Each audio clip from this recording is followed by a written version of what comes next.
C'est ici, dans ce cadre exceptionnel en Avignon, que se déroule cette année les Irisés. Ce 8e forum d'information sur les risques majeurs est une occasion unique d'allier colloque d'information et remise de trophées, mais aussi de générer une culture partagée des risques qui renforce notre résilience commune. Un regard tout particulier est apporté cette année sur le patrimoine à la fois bâti et naturel. Avant de découvrir les témoignages qui illustrent l'ensemble de ces initiatives, je vous propose d'aller voir les participants pour entendre ce qu'ils pensent de ces 2 journées consacrées aux risques majeurs.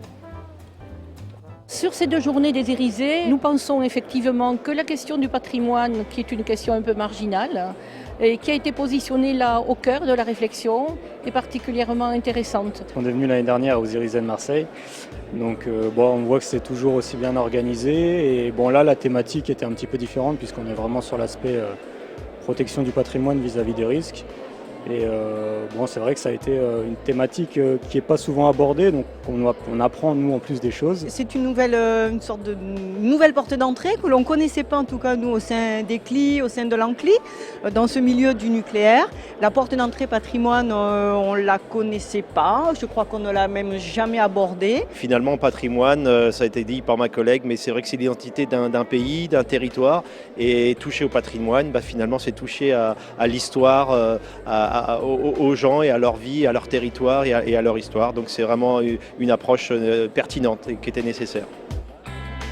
C'est l'occasion de rencontrer des collègues ou de découvrir des expériences sur l'ensemble des territoires français. Je suis très heureux de rencontrer des gens qu'on ne rencontre pas ailleurs, c'est clair. Vous avez vu, j'étais avec M. Faye, j'ai vu 5 ou 6 autres personnes que j'aurais jamais pu rencontrer sans ça. On partage avec d'autres collectivités, d'autres acteurs sur les territoires qui travaillent sur les risques majeurs. Donc c'est toujours intéressant de partager nos idées, nos connaissances. C'est des sujets qui ne sont pas forcément abordés et pas forcément connus du public.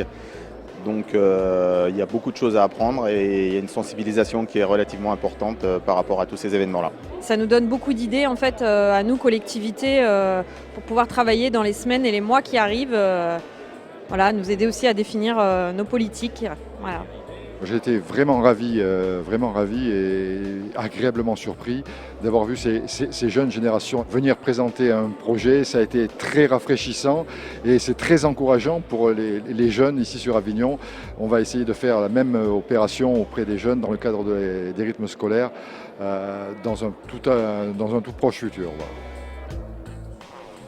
2 journées très intéressantes et très variées. Des belles rencontres et puis des belles idées, des beaux échanges et sans doute de beaux projets à l'avenir aussi. En un mot, satisfait pleinement de ces 2 journées. Ça permet de voir ce qui se passe ailleurs, avec des thématiques assez hétéroclites mais intéressantes, riches d'enseignements. Tous les participants que j'ai pu croiser pendant ces 2 jours sont ravis. Donc nous, on vous donne rendez-vous à l'an prochain.